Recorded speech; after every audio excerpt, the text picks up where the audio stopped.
Ok. Então, estamos começando. Vou compartilhar também o material de hoje.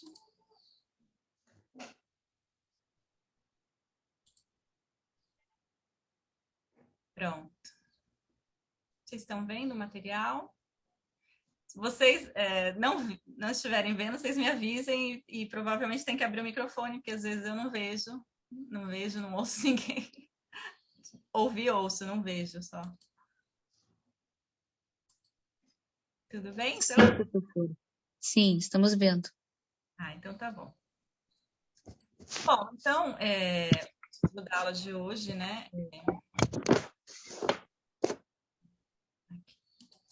Pronto. Assim. L'immenso e la totale disarmonia perfeita, que é um pouco a ideia da Amélia Rosselli, né? Do que é a Amélia Rosselli, assim, pelo menos como eu entendo um pouco nesse momento. E aqui, para começar, vocês vão ver que hoje a epígrafe é de uma outra poeta também, mas uma poeta em língua inglesa, que é a Sylvia Plath, né? E aqui eu coloquei uma tradução de uma edição também que acabou de ser lançada na Itália, que é essa edição dos poemas da Sylvia Plath, traduzido pelo Giovanni Giudice, né? Pelo menos de uma parte, não toda a poesia, mas esse que ele chamou de o título da coletânea de Lady Lázaro. Né? E aqui, talvez a poesia, o poema mais conhecido da Sylvia Plath, identificada, digamos assim, né, que é esse poema sobre a arte de morrer, né? Então diz a Sylvia Plath, morire è un'arte, come ogni altra cosa.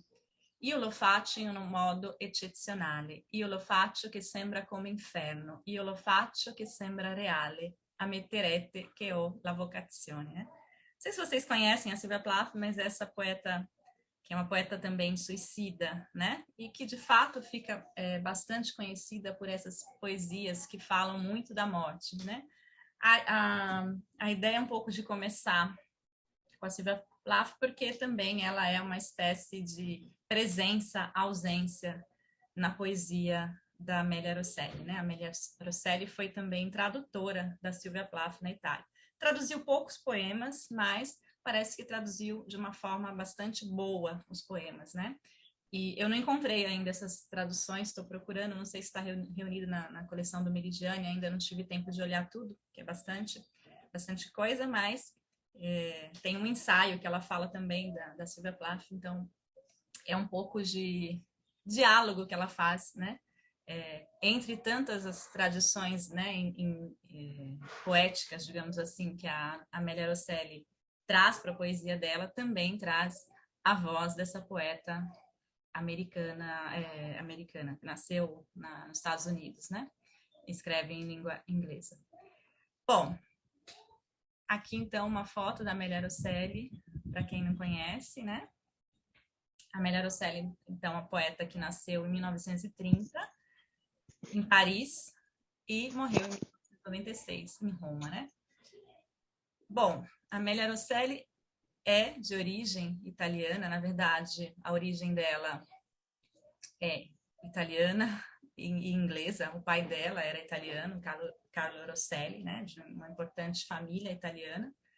Também ele e o irmão importantes para, chegamos para a construção de um movimento antifascista na Itália, o movimento Justiça e Libertà, né?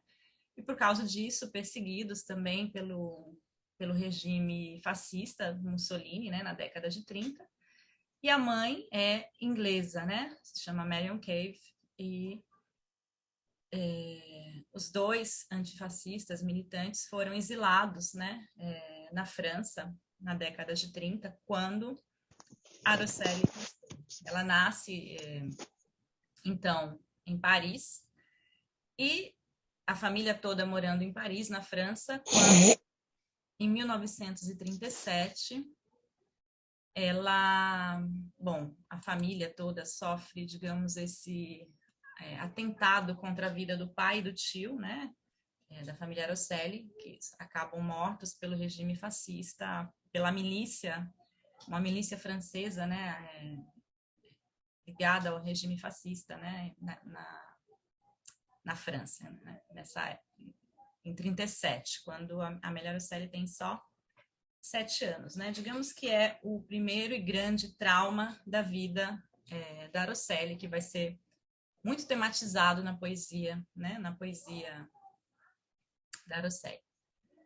Bom, esse trauma, essa violência sofrida vai fazer com que a família, né, a mãe, os irmãos, sejam refugiados também, vão morar em vários lugares. Primeiro saem da França, vão para, se não passam pela Suíça, vão para a Inglaterra, depois ficam bastante anos também nos Estados Unidos, né? Logo quando começa a guerra, eles saem, o bombardeamento em Londres, eles saem, vão para os Estados Unidos e vão ficar lá na década de 40 e vão voltar, a família vai voltar para a Itália só a partir de 1948, né? Primeiro, a Araceli vai morar em Florença, onde está a avó, e depois, na década de 50, ela vai para Roma, né? Quando ela se estabelece lá, começa a trabalhar, né? Sobretudo como tradutora, como escreve, né? Para jornais, revistas, né? E escritos ligados à literatura, à filosofia, até que ela vai morrer em 1996 e vai morrer também num ato suicida, né? Ela vai morrer justamente na mesma data da Sylvia Plath. Por isso essa ligação, digamos assim, com a Sylvia Plath. Na mesma data, ela vai se jogar da janela do apartamento. Então, uma história de vida bastante trágica, né? Feita de morte, de exílio, de traumas, né? E isso vai constituir, digamos, um pouco ou toda a poesia da Araceli, né? Ela vai ficar muito ligada, assim, na verdade não vai conseguir se desvincular totalmente desses traumas na sua poesia, né? Isso vai condicionar a sua escrita, né? A escrita vai funcionar também como uma espécie de tentativa de se curar de todos esses traumas, né? Mas, apesar disso, ela vai passar por vários e vários terapeutas, né? Vai tentar de várias formas, vai sofrer muitas internações também, porque o estado psicológico dela vai ser bastante complicado, né? Por causa desses traumas. A morte da mãe também, justamente a morte da mãe se dá quando eles voltam para a Itália, 48, 49, acho que ela perde a mãe, né? E ainda muito jovem também, né? Com 19 anos, esse vai ser digamos, um segundo trauma, né? Na vida da Araceli, né? Essa perda da mãe. Então, tudo isso vai ser bastante condicionante dessa escrita poética e dessa poesia, né? Bom, e vou passando mais alguns dados aqui dos temas da Araceli, mas vou contando ainda um pouco das questões da vida dela para a gente pensar esses temas, né? Que a gente vai investigar um pouco na poesia da Araceli. Bom, o livro que a gente vai trabalhar hoje, eu deixei para vocês lá, se chama Variazioni Belliche, né? As variações bélicas, né?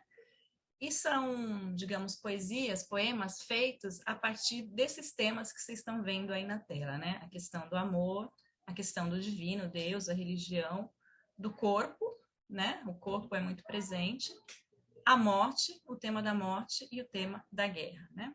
Então, são, digamos, alguns dos temas que perpassam esse livro com o qual eu estou trabalhando nesse momento. A Araceli não compôs só esse livro, esse livro, Variazioni Belliche, é, digamos, um dos mais volumosos da obra dela, mas ela compôs outros 3, né? Um deles se chama Documento, que é o que ela escreve logo depois de Variazioni Belliche. O outro se chama Série Hospedaliera, que é digamos que um livro que conta um pouco das internações, né, que ela sofre, né, que ela vivencia, né, é um pouco também de uma hospitalização linguística, digamos assim, e literária da poeta, porque ali também ela vai contar sobre essa vivência, né, não como um diário exatamente, mas um pouco tematizando essa questão. E o último livro que ela vai publicar é um dos últimos, é Impromptu, de 81, né? Uma espécie de plaquete também. Também vai ter um poema longo que ela vai publicar, eu não coloquei a data aqui, La Libélula também, que vai publicar, não lembro se depois ou logo antes, mas não coloquei a data aqui. Enfim, esses são alguns dos poemas, dos livros que ela vai publicar. Os temas são muito sempre muito ligados a isso, a questão do amor, a questão religiosa, né? O erotismo também, a questão do corpo e a questão da morte, que ressoa e perpassa, né? Várias vezes. Então, coloquei aqui algumas ideias, né? Lendo, digamos, Variações Bélicas, que eu pude perceber assim como macro tema, digamos assim, da poesia da Araceli, né? O amor é um tema muito presente e muito obsessivo, muito ligado à questão do desejo sexual, mas esse desejo, a sexualidade, ela é sempre vista como uma espécie de tormento, né? Não é uma sexualidade plena, ela é sempre um tormento. E também é ligada à questão do corpo, muito forte. E aí o corpo aparece de duas formas fortes, digamos assim, né? Como uma espécie de presença, ausência do pai, né? E muitas vezes ela mostra um corpo mortificado, um corpo putrefato, né? São algumas palavras, inclusive, que ela usa na poesia. E também mostra, muitas vezes, uma filha imolada. Isso é uma ideia que também a Lucia trabalha num texto que ela publicou sobre a Anselme, que eu gosto bastante. Eu deixei para vocês também lá na bibliografia, né? Essa presença da mitologia grega e das filhas, né? Dos mitos, né? Que aparecem e voltam na poesia. Ifigênia, por exemplo, né? Como filha imolada, o sacrifício dessa filha para um pai ausente, né? Então, algumas imagens são bastante fortes na poesia da Araceli, ligada a essa questão da perda do pai. Outro tema que contrabalanceia um pouco, né, essa presença da morte, do corpo da filha, do pai, né, é a questão dos anjos, de Deus, Cristo, mas é sempre também um Cristo crucificado, né, um Cristo que sofre. Então, ele está muito presente. Também com a ideia de um Deus inalcançável, né, um Deus que observa e vê um mundo triste, um mundo em guerra, um mundo que sofre, né? Então tem essa presença muito forte também da divindade e das divindades pagãs também, porque perpassam, né, nessas tradições poéticas e imagéticas mesmo que a Araceli traz na poesia. A poesia da Araceli vai ter duas características bastante fortes, que é o visivo, eu acho que ela cria imagens muito fortes, né? De visualidade, dessas presenças, desses anjos, desses mitos, por exemplo. E também a sonoridade, que aí vai ser ligado também a uma sonoridade ligado à questão da música, né? A Araceli, nos anos que ela fica nos Estados Unidos e também depois quando volta para a Itália, ela trabalha como composição, né? De composição de música, né? Então ela estuda a música e aí, a partir daí, pensa a poesia a partir dessa musicalidade. Tanto que o livro Variazioni Belliche vai ser dividido em três partes, né? Poesias que ela escreve, poemas que ela escreve em 1959, poemas que ela escreve em 1960, 61, que ela chama de Variazioni, e a última parte do livro ela dedica ao que ela chama de spazi metrici, né? Esses espaços métricos que seriam pensados a partir da música clássica. Variações bélicas, justamente o título Variações, remete também às variações de Goldberg de Bach, que eu acho que é o que ela usa, né, como tema, né? Eu ainda não fiz essa tentativa, mas eu vou fazer mais para frente de aproximar essa música, ouvir essa música junto e ler os poemas para ver a sonoridade, que eu acho que é um efeito que ela pensou quando ela compôs os poemas, né? E tá ali na métrica, na rima que ela propõe. Então, isso é uma coisa para a gente pensar também. E a outra questão muito forte é a questão da guerra, que aqui é inseparável do tema do amor, né? Muitas vezes ela vai falar da guerra, mesmo quando está falando de amor, né? E aí a presença da morte é inevitável, porque a guerra é destruição, a guerra é a morte, né? E é também essa dissolução, digamos, do eu, né? E por meio dos corpos, né? A presença sempre constante desses fantasmas, que aí são os fantasmas primeiro paterno e depois materno também, né? E aqui eu levantei uma questão, né, o problema da representação corpórea desse eu. Seria feminino ou masculino? Por que essa pergunta, né? Em alguns poemas da Araceli, ela vai fazer, digamos que uma brincadeira com a língua, que é transformar palavras masculinas em palavras femininas. Por exemplo, a palavra no italiano, né? Denta, que ela usa, né? Ao invés de usar dente, ela usa denta, e vai aparecendo outras palavras também, inclusive depois num poema que eu trouxe para vocês, para a gente pensar essas questões. Daí tem um ensaio que eu acho que eu deixei para vocês também lá na pastinha, do Jean-Marie Anouilh, que trabalha com essa questão da representação do eu a partir de uma ideia entre o feminino e o masculino. Ele parte da pergunta, qual é a língua da Amélia Rosselli, né? Vocês viram que ela é filha de um italiano, filha de uma inglesa e que, digamos, nasce e cresce, né, pelo menos até os 7 anos de idade, na França. Então, ela fala também francês. Então, qual é a língua materna qual é a língua da escrita da Rosselli? É a língua materna? É a língua paterna? Essa língua aprendida? Então, ela vai começar a compor, por exemplo, na década de 50, os primeiros poemas, as primeiras obras que ela vai escrever em inglês. Também vai fazer algumas tentativas de escrita no francês. É só na década de 60, justamente quando ela publica a Variazione Bellica, que ela vai começar a escrever em italiano e vai optar pelo italiano como língua de escrita da poesia. Ou seja, as primeiras tentativas de escrita, os primeiros escritos dela, também um outro livro que ela publica em inglês, que se chama Sleep, vão ser feitas em inglês e francês. E também, digamos que vai ter uma penetração dessas línguas umas nas outras, né? O italiano, né, que depois ela escolhe como língua para a poesia dela, não vai ser uma língua puramente italiana, né? Vai ser uma língua muito misturada, uma língua miscigenada, né?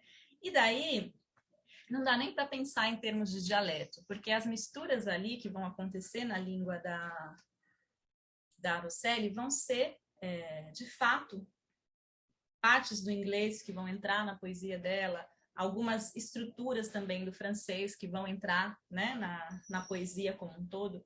Então, vai ter essa língua misturada, essa língua um pouco, às vezes, confusa até para o leitor, né? Sim, sobretudo para um leitor de língua estrangeira, né? Como é o nosso caso, ou da maior parte de nós que estamos aqui, né?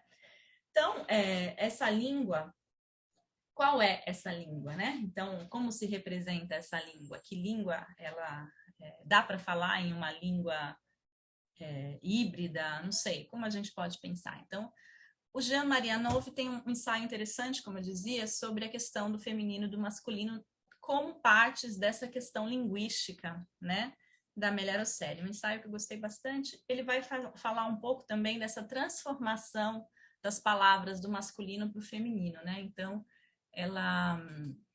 ele vai investigar um pouco essa tendência na poesia da Rosselli e vai, inclusive, refletir a partir das teorias contemporâneas, né, sobre o transgênero, por exemplo, na linguagem. Eu achei bastante interessante, um ensaio bastante contemporâneo, né, para pensar também as questões, né, da identidade linguística hoje, né, e também para pensar essa questão do corpo, né, de que maneira o corpo e a língua estão misturados, né, nesse sentido, né, da representação corpórea desse eu, né, como o eu subjetivo, o eu lírico, né? Qual é, digamos, o gênero desse eu lírico, né? Isso, ele faz esse percurso, né, no ensaio dele. Então, recomendo a leitura para quem quiser aprofundar um pouquinho nessas questões, né? E aí, tem duas coisas também que eu levantei aqui nesse pequeno mostrar da poesia, né? Duas, digamos, palavras que são fortes também na poesia de amor e na poesia de guerra. Na poesia de amor, quase todas, ou uma grande parte delas, vão começar com esse C, né? Essa variação e essa repetição sempre, né?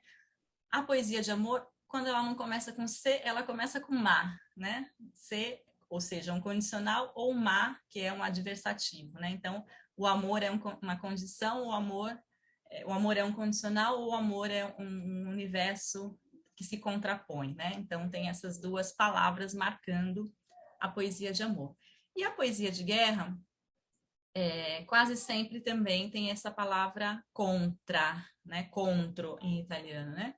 Começa sempre com um contro, né? Como a ideia do combate contra alguma coisa, contra alguém, né? Então, essas duas palavras são muito fortes. E aí também tem uma outra questão bastante forte na língua da Rosselli, que a gente vai ver também em alguns poemas daqui a pouco, que é o uso do imperfeito, né? Sobretudo nas poesias de amor, mas não só, também nas poesias de guerra, né? O imperfeito no italiano, né? Um tempo imperfectivo, assim como no português, né? Então, é interessante pensar esse imperfeito como o tempo do amor, né? O amor está no tempo, no imperfectivo, né? Ao invés de usar um presente perfeito para dizer de um amor que aconteceu, que já passou, ela vai usar sempre um imperfeito, né? Que tem uma duração, uma temporalidade diferente, né? Ou seja, imperfeita, né? Ou seja, a gente pode até pensar no Amava do Oswaldo Montenegro, né? Eu amava como amava um pescador, que é um pouco isso, né? Esse amava da Rosselli, que sempre perdura, que sempre continua, parece que não cessa nunca, né? E também é sempre incompleto. E aí eu acho que é uma palavra interessante para pensar o imperfeito como incompletude, né? Uma poesia de amor, uma poesia de um amor que é sempre incompleto, que está sempre, né, numa repetição, porque o imperfeito também indica uma repetição, e também uma repetição nas próprias questões amorosas, digamos assim, né? Eu investiguei um pouquinho para entender um pouco dessa poesia amorosa, eu investiguei também um pouquinho da vida amorosa da Amélia Rosselli, e eu acabei descobrindo, assim, que ela teve muitas dificuldades para se relacionar mesmo, né? Ter relacionamentos mais efetivos, digamos assim. Ela teve, parece que três grandes relacionamentos assim que marcaram muito a vida dela, e sempre com homens mais velhos, né? Tentando marcar essa incompletude em relação ao pai, né? A perda do pai, eu acho que está muito marcado, e sempre com homens mais velhos e sempre casados, ou seja, tem sempre a impossibilidade da realização desse amor. Então, muitos poemas vão dialogar com esse amante, né? Esse amante que é um amante que não pode, né, ceder de fato a esse amor, né? Ele vai sempre ter uma outra família, uma outra, né? Um amor que não vai se realizar nunca de nenhuma forma. Então isso eu acho que está muito presente, né, na poesia da Rosselli, né, nas relações, as relações amorosas mostradas, né, por meio dessa poesia. Bom, algumas questões, alguns temas, tem mais algumas considerações aqui antes da gente ir para os poemas em si, né? Que é a ideia da guerra e do corpo, né? Aqui eu peguei essa frase, não sei se vocês estão conseguindo ler aqui, não sei se está dando para ver. Peraí. Aqui. La guerra è un gioco da uomini, la macchina mortale ha un genere, quello maschile. Susan Sontag, né? Esse também foi uma ideia que eu peguei do ensaio do Jean-Marie Anouilh, porque é interessante pensar pensando no feminino, né? Na poesia feminina, digamos assim. O Anouilh vai notar, por exemplo, que a tradição poética italiana, mas também a tradição poética europeia de uma forma geral, existem muito poucas ou quase nenhuma, se pensarmos na poesia italiana, mulher escrevendo sobre a guerra, né? Então ele coloca essa frase da Susan Sontag para dizer que o tema da guerra em geral não é um tema feminino, né? Também para pensar assim na ideia do feminino, eu acho interessante trazer essa ideia da guerra, né? Do corpo em guerra, do combate, né? Porque se não existe uma guerra masculina nesse sentido, né? De guerra mortal, de ser das grandes guerras da humanidade, né? Que vão estar muito representadas na literatura italiana, assim, do século XX, né? a gente pode pensar também uma poesia feminina que não vai falar só de amor, ou então que o próprio amor vai ser uma guerra, né? Mas aqui ela fala mesmo de guerra, né? Dos mortos, né? E para dizer isso, por exemplo, eu trouxe esse trechinho que vocês estão vendo logo agora, né? Logo a seguir a frase da Susan Sontag, que é um poema da Rosselli, um dos primeiros poemas das variações bélicas, né? Da segunda parte, onde ela começa a falar da guerra mesmo, né? E ela começa justamente com essa ideia, né? Esse é um poema um pouco mais longo, mas eu trouxe um trechinho, né? Só. Porque também é um trechinho que está muito ligado à biografia dela, né? E começa com essa frase, né? Contiamo infiniti morti, né? La danza è quasi finita. La morte, lo scoppio, la rondinella che giace ferita al suolo, la malattia e il disagio, la povertà e il demonio sono le mie cassette dinamitarde. Aqui uma palavra também um pouco estranha, né? Essa palavra dinamitarde, né? Mais para frente ela vai continuar o poema e vai usar a palavra tarde em italiano. Mas aqui tem uma corruptela, digamos assim, da palavra dinamite, né? Enfim. E também talvez uma mistura com a palavra tarde, não sei. Mas então, imaginem, esse é um poema que de uma certa forma também vai falar dela, né? Da biografia dela, digamos, né? Mas a imagem inicial do poema é uma dança da morte, né? A morte como uma dança finita, né? Uma dança que acaba a destruição, né? Tem um outro poema que vem um pouquinho antes desse que ela diz contiamo infiniti cadaveri, ou seja, esses cadáveres, esses mortos estão todos ali, né? E aí ela retoma a explosão, né? O deságio, a doença, né? A pobreza, né? Os demônios, são todas imagens muito, muito fortes, né? Para um poema que logo depois, logo abaixo, uma estrofe para baixo, ela vai se apresentar. E como ela se apresenta? Ela diz, né?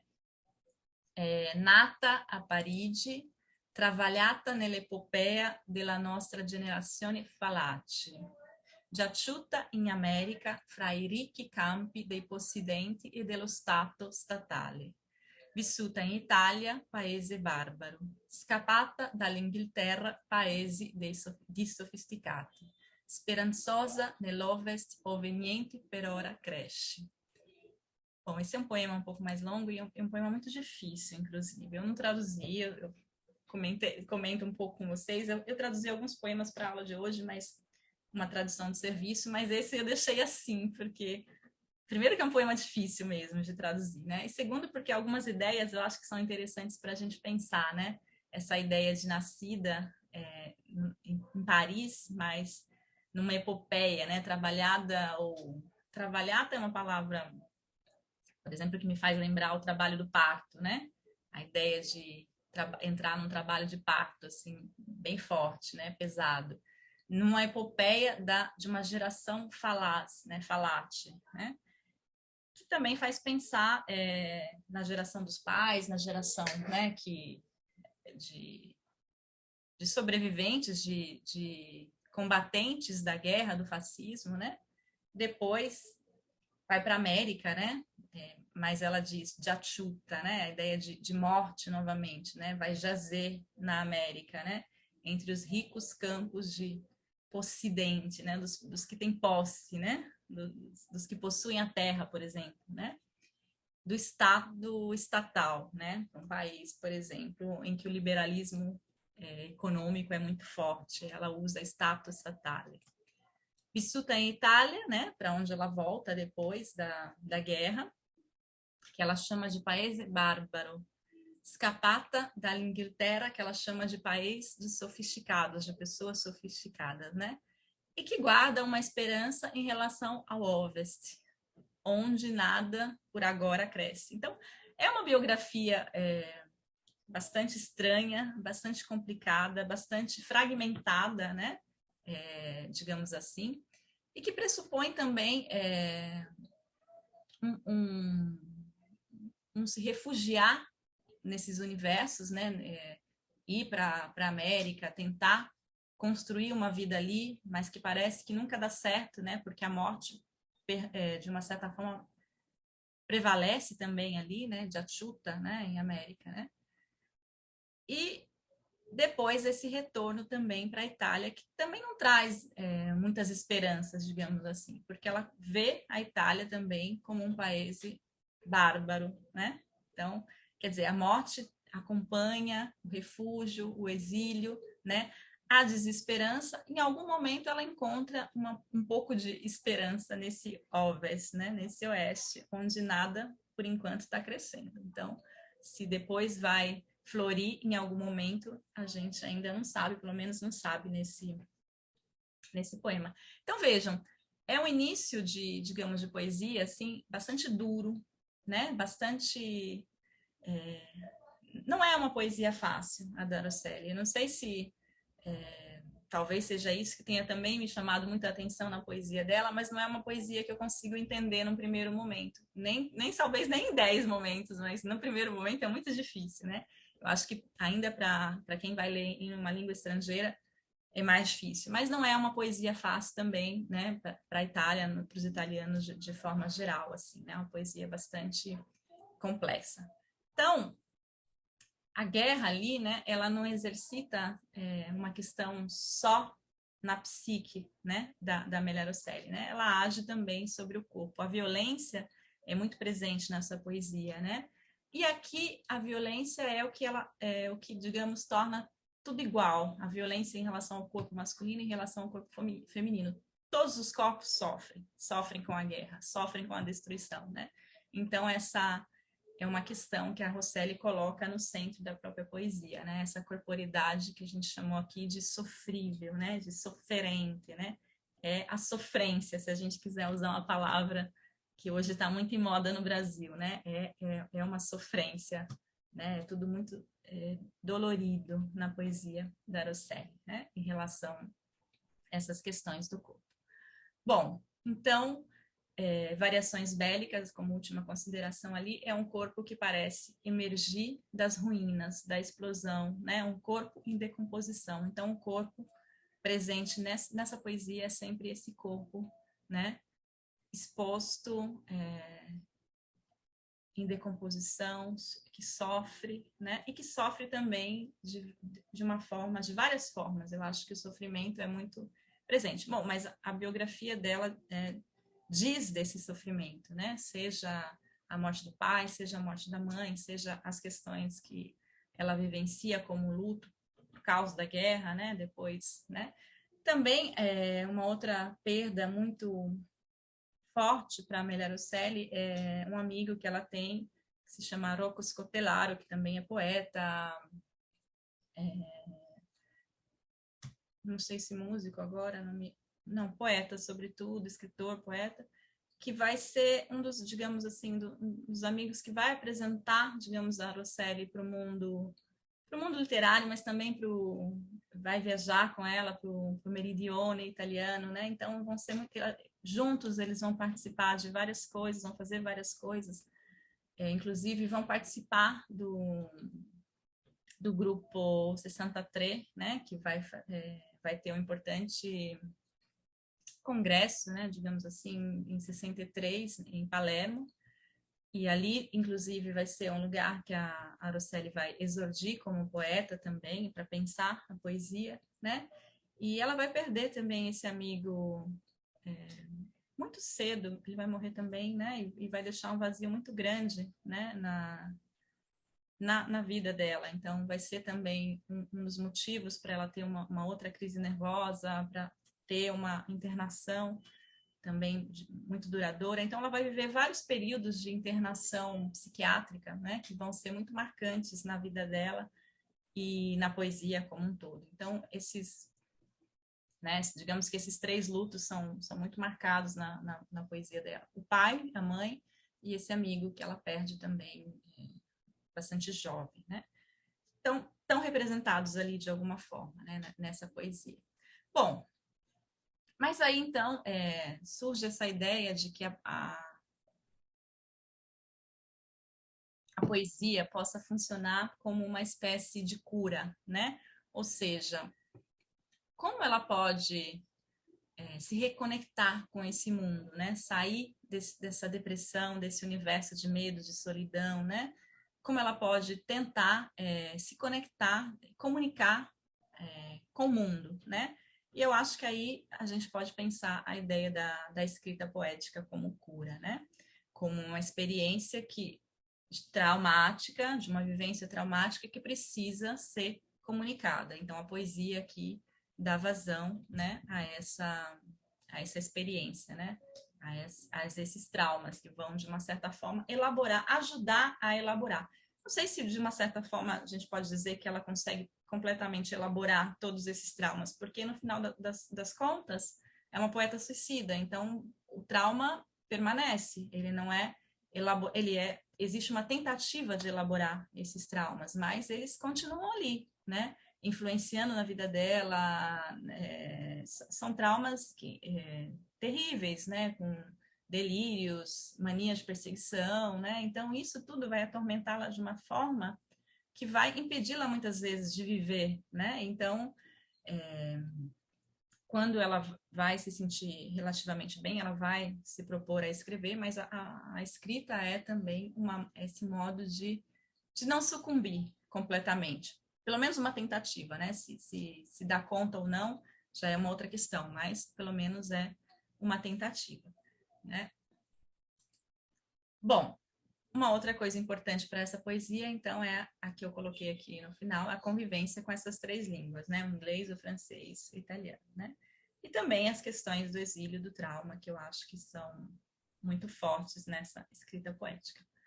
Bom, a gente vai começar a ver alguns dos poemas. Antes de, não sei, de colocar os poemas, vocês querem comentar alguma coisa? Querem fazer alguma pergunta? Alguma coisa que eu não expliquei bem? Não sei. Fiquem à vontade, podem levantar a mão. Acho que é melhor vocês abrirem o microfone, porque, de fato, para eu ler aqui vai ficar sempre mais difícil, mas eu tento também.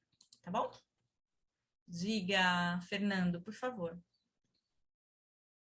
Pensaba cuando hablabas de la oposición, el amor a la muerte y a la guerra, Uhum. y recordaba el poema de Ungaretti Veglia, ¿no? Como un antecedente también. Esa afirmación, Apolinar también tiene, ¿no?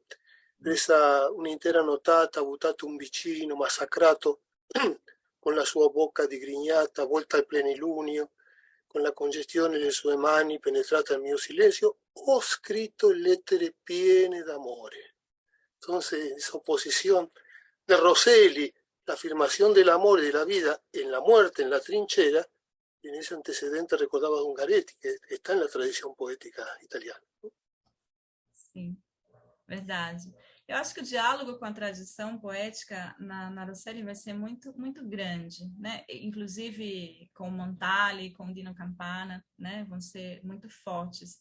Eu acho que, de uma certa forma, com todos esses pais, esses mestres, né? Da Dante também são presenças, e sobretudo no outro livro, que é o Impromptu, eu acho que essas citações, né, vão ficar muito mais claras, assim, né? Então, eu acho que esse diálogo com a tradição existe sempre na Rosselli.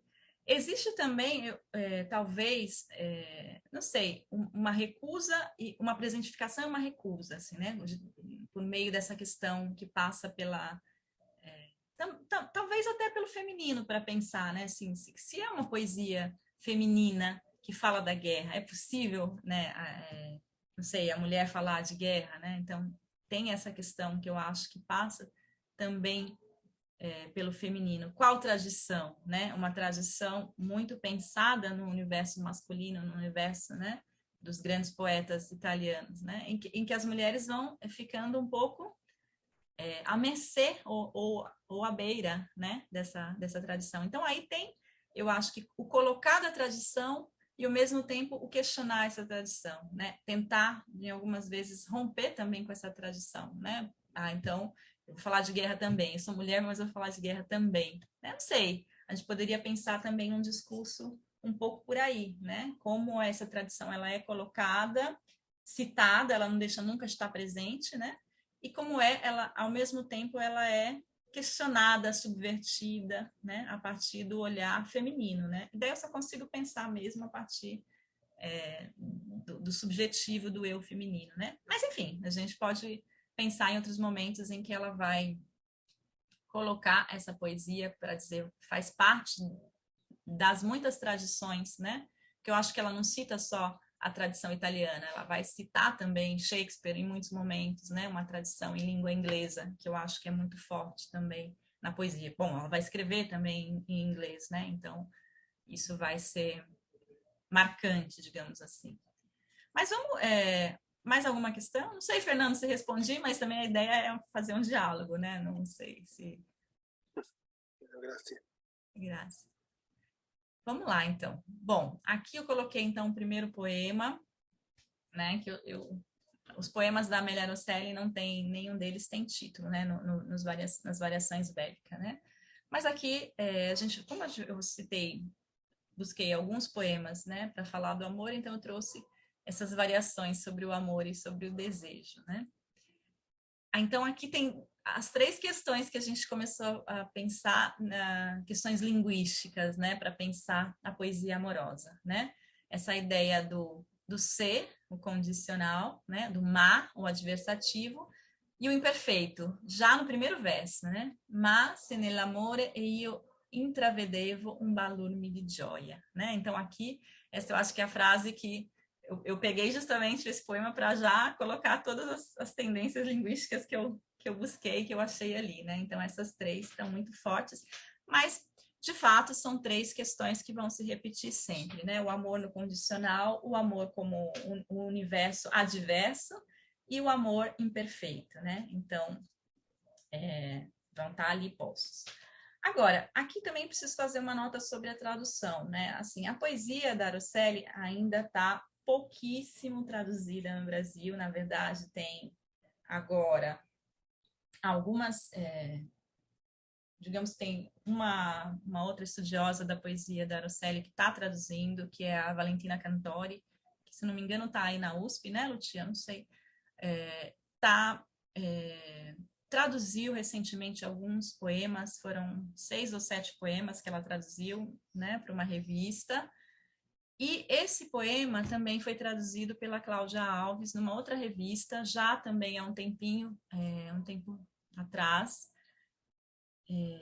Também ela traduziu 10 poemas. Então, a Valentina traduziu 6, a Cláudia traduziu 10, a Lucia traduziu 1, que é o poema justamente que encerra as variações. E, se não me engano, tem um poema também, 1 ou 2, que a Aurora traduziu, a Aurora Bernardini, né?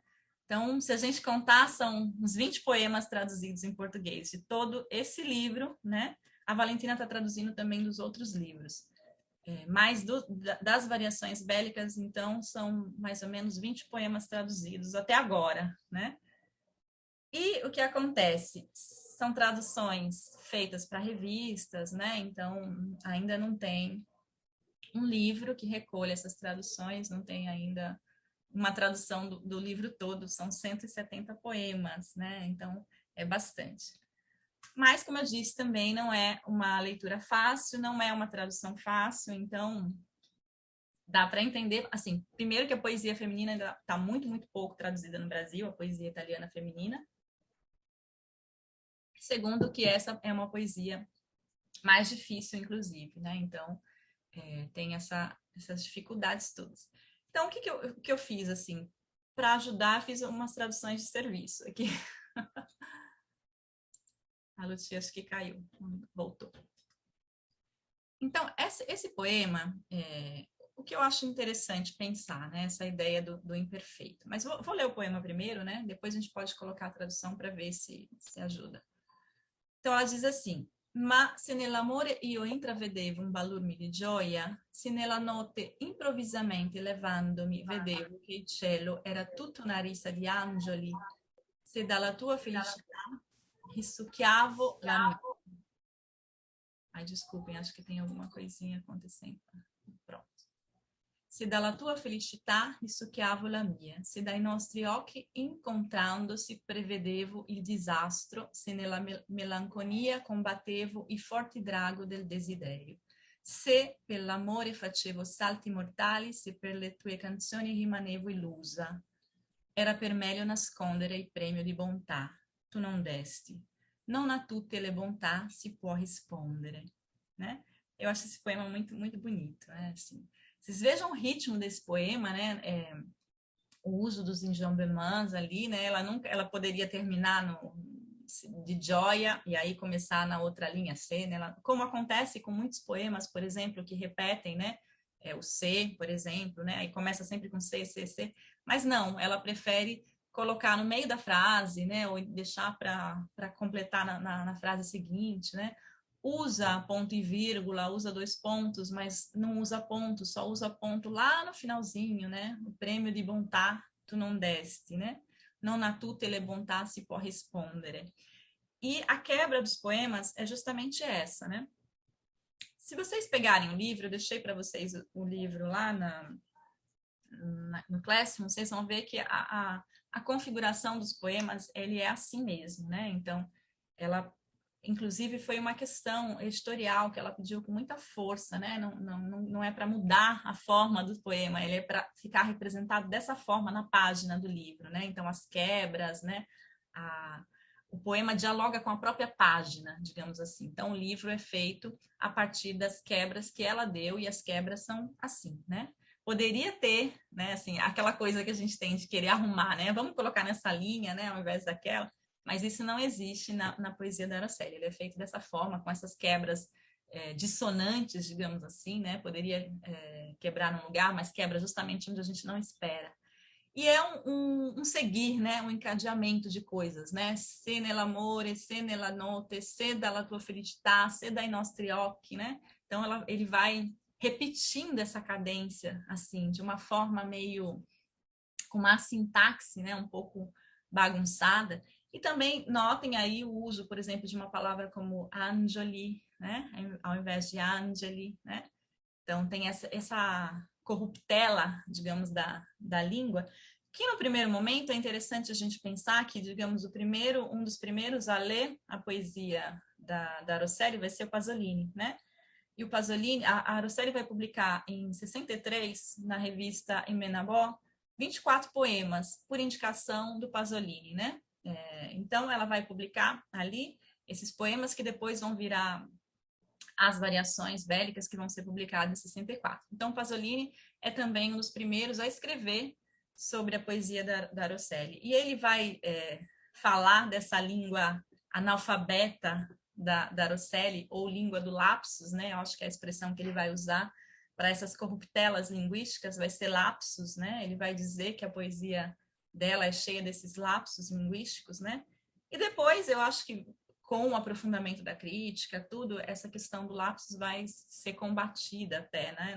Na verdade, o lapsus não é de propósito, ou melhor, o lapsus entra como uma forma, né, de erro, de equívoco né, da mente, né, do subconsciente que penetra o consciente, mas a crítica vai dizer depois, com muita propriedade, que a língua da Araceli é proposital, é querida dessa forma, é construída dessa forma. Então, ela parece ter bastante consciência desses usos, né? Assim, talvez no primeiro momento vai parecer que não, parece que é tudo muito inconsciente, que ela usa algumas palavras, né? Assim, arcaísmos, neologismos, né? Transforma masculino e feminino, como eu disse para vocês, assim, de uma forma, parece que não sabe, não tem consciência. E no final das contas, isso tudo vai se mostrar como um recurso muito sofisticado da escrita poética da Araceli, né? Então, tudo isso que no primeiro momento vai parecer uma poesia escrita errada, uma forma estranha, né? Uma ortografia ou uma sintaxe estranha, depois vai se revelar como um exercício muito elaborado do fazer poético, né? A partir, né, das leituras, né, enfim, do trabalho com a poesia da Araceli. Então, são algumas questões que dá para pensar a partir da língua. Aí, não sei se você, assim, tá claro para vocês o poema, tá difícil?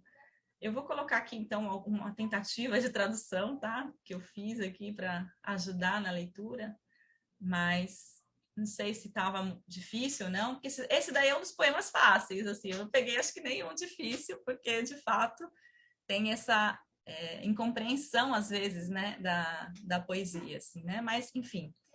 Eu tentei aqui, e esse eu tentei manter os imperfeitos, né? Eu entrevia, eu via, sugava, porque eu acho que o imperfeito é o tempo, como eu disse, da poesia da Araceli. Previa, né?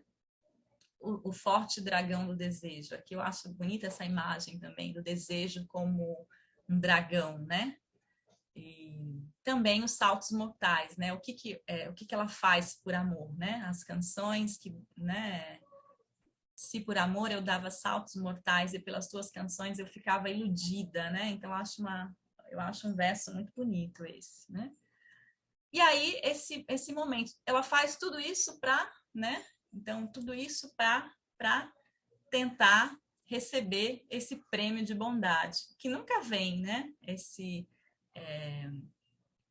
Tu não destes, né? Então tem essa quebra muito forte, né? Que aí veio o primeiro ponto final da poesia, né? Você não deu, né? Tudo isso que eu fiz, tudo isso que eu tentei, não serviu para nada, não recebi nada em troca, né? Ou seja, a conclusão que ela chega, não se pode responder a todas as bondades, né? Ou seja, todos os presentes, todas as coisas que a gente recebe por amor, enfim, né? Então, tem um pouco aquela coisa do clichê amoroso também, né? Toda a beleza, tudo, o amor é tudo isso, é lampejo de alegria, os anjos brigando, né? Aquela sinfonia dos anjos, enfim, né? Os olhos se encontrando, mas esses olhos que se encontram também evocam o desastre, a melancolia, é o combate ao desejo. Então, toda aquela situação amorosa, ela é construída, né? Com uma tentativa de receber algo em troca. Mas esse algo em troca não vem nunca, né? Parece que está sempre suspenso. Então, essa é uma condição do amor na poesia da Araceli. O amor é sempre algo incompleto, algo que não é devolvido, né? E se é devolvido, ele é devolvido em pequenas doses, né? Então, isso é interessante também pensar em relação. É como se ela quisesse sempre muito mais, né? O eu lírico aqui quer sempre muito mais. Mas o que ela recebe é sempre muito pouco, né? Então tem essa dinâmica do amor. Que no final das contas é a dinâmica do amor como sempre, né? Se a gente for buscar, e aí eu pensei pelo menos 2 livros que eu estou usando para pensar a questão do sujeito amoroso, que é primeiro Barthes, né, os fragmentos do discurso amoroso, né, que foi também uma coisa que a Silvia trouxe para um outro curso que a gente fez, né, e aí eu continuei no Barthes, né, assim, que é uma leitura que gosto muito.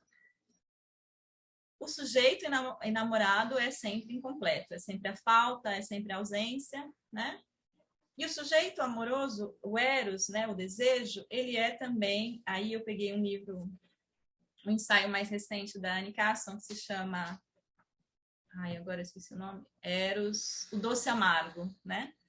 Que acho também uma ideia bonita para pensar justamente esse prêmio de bondade aí, né? É o doce amargo, aquela coisa que a gente espera, mas o amor é sempre doce e amargo ao mesmo tempo, né? Alguma coisa que eu quero muito, que eu me esforço muito para ter, para receber uma recompensa, mas nem sempre vem, né? Então, uma ideia, ou se vem, às vezes, vem com um amargozinho no final, né? Quando a gente está saboreando esse doce, né?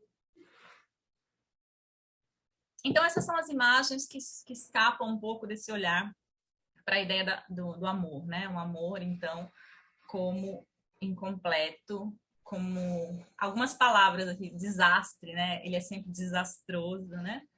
E ele sempre deixa um sabor de que preciso de mais, que eu preciso completar essa pulsão, né? A pulsão amorosa que está sempre ligada ao seu revés, que é a pulsão de morte, né? Porque no final das contas, Eros está ligado ao seu oposto, que é a morte, Thanatos, né? Enfim, mas vamos... Alguém quer comentar um poema? Não sei se querem falar alguma coisa, a gente pode passar para o próximo também. Bom, se vocês quiserem, levanta a mão, então. Aqui eu trouxe mais uma ideia do amor aqui, né? Uma outra face do amor, né? Ali era o amor como melancolia, como incompletude. Aqui também como tédio, né? Também prevalece, ainda prevalece a palavra desastre, né? Que eu acho que é uma palavra também interessante para pensar a poesia amorosa. Aqui, então, começa de novo esse C, né? Mas agora tem um negativo, olha, se non è noia, é amore, né? E ponto. Olha só, se vocês pensarem no ritmo desse poema, é interessante para contrastar com o outro. Porque aquele outro, vou voltar só um minutinho, tá? A gente tinha um balurme de gioia, ponto e vírgula, né? Aqui a gente tem, bom, se não é amor, se não é noia, é amore, né? Se eu não estou entediada, eu estou apaixonada. Então, essa ideia também é interessante para pensar o amor, né? Se non è noia, è amore. L'intero mondo carpiva da me i suoi sensi cari. Se per la notte che mi porta il tuo oblio io dimentico di frenarmi. Se per le tue evanescenti braccia io cerco un'altra foresta, un parco o un'avventura. Se per le strade che conducono al paradiso io perdo la tua bellezza.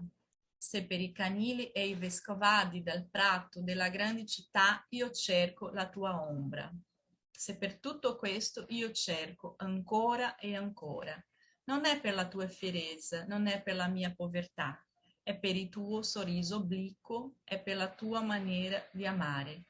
Entro della grande città cadevano oblique ancora e ancora le maniere di amare, le delusioni amare. Esse também é um poema que termina, né, de uma forma um pouco amarga, né, um doce amargo ali, né? Bom, mas esse aqui tem uma pontuação já bastante diferente, né?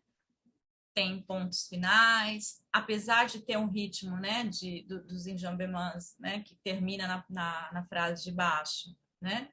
Tem um pouco mais de vírgula, tem os dois pontos, tem quase sempre, ou tem muitas vezes, né? Porque parece que ela vai sempre introduzir um discurso para explicar alguma coisa que ela não explicou antes, então às vezes entra esses dois pontos, né? E o que mais? Eu acho que tem uma pausa, né? As pausas são mais marcadas, assim. As definições parecem um pouco mais completas em relação àquele outro que deixa tudo mais em aberto, né? Como um grande, né? Um vai e vem, assim, da poesia. Né? Aqui ela procura fechar um pouco mais as ideias, assim, né? Bom, e aqui também tem algumas palavras e algumas imagens muito bonitas, né? Uma palavra que eu acho que a Amélia Rosselli usa bastante é o oblio, né? Que eu acho uma palavra no italiano muito, muito bonita e que por pena a gente não tem no português, mas a gente tem o olvidar, né? E aí eu uso essa palavra também para pensar as traduções. Por exemplo, a Cláudia Alves usou para oblio, num poema que ela traduziu, olvidar. Já a Valentina Cantori usou oblívio, né? Que também eu acho que é uma palavra bonita, mas eu ainda gosto mais ainda de oblio, né? Que remete também ao francês, eu acho, oublier, né? Então, eu acho que uma palavra tem uma sonoridade muito forte, né? E ela usa em vários poemas, né? E é o esquecimento, né? O esquecimento. A gente tem essa palavra, o ouvido, olvidar, o esquecimento, né? Que no português é mais difícil de rimar também, né? Assim, de encontrar uma equivalente que dê a mesma sonoridade também, né? Bom, vocês querem comentar alguma coisa, alguma dúvida desse poema? Querem falar? Alguma impressão? Depois a gente coloca também a tradução, mas de repente, eu não sei quantos de vocês leem italiano, quantos querem se aventurar pela leitura em italiano ou em português, enfim, não sei. Mas se alguém quiser comentar alguma coisinha...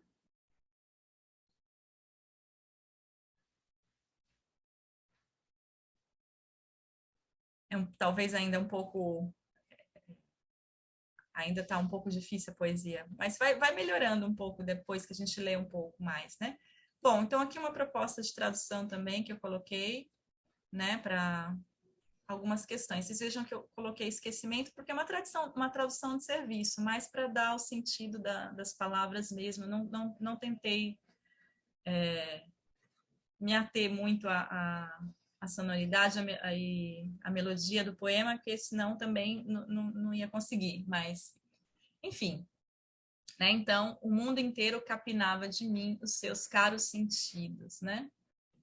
E aí, essa ideia da noite que traz sempre o esquecimento, né? E os braços, né? Que envolvem, né? E ali, se pelos teus evanescentes braços, né? Ou seja, essa presença do amor é sempre uma presença sfuggente, evanescente, né? Ou seja, ela nunca se corporifica de alguma forma. Ela está ali representada na metáfora do corpo, né? São os braços, mas os braços são evanescentes, né? Eles evanecem, né? Eles não estão e não estão, né? Por isso a ideia da presença-ausência, né? Do corpo, seja o corpo desse ser, desse sujeito amado, né?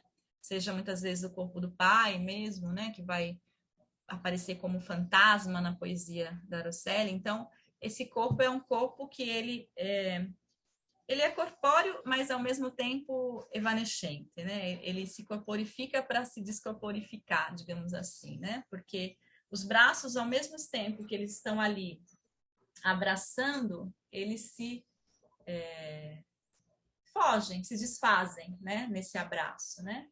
E aí, esse sujeito amoroso é um sujeito também deambulante, né? Um sujeito que está sempre saindo, caminhando na cidade. Então, a imagem da cidade é uma imagem muito forte também na poesia da Amélia Araceli. Essa poesia, esse eu lírico que passeia pelos espaços da cidade. Por exemplo, ela vai representar Roma em muitos poemas, né? Sobretudo uma Roma noturna, que eu acho que ela vai trazer para a poesia. Então, os campos, os lugares, é como se ela fosse um sujeito deambulante que vai percorrendo a cidade e aí traz essas imagens da cidade para a poesia, né? As florestas, os parques, né? Sobretudo os parques, né? Depois tem muitos animais, por exemplo, tem muitos pássaros. A andorinha, por exemplo, é um pássaro que está sempre presente, né? Nessa paisagem romana, né?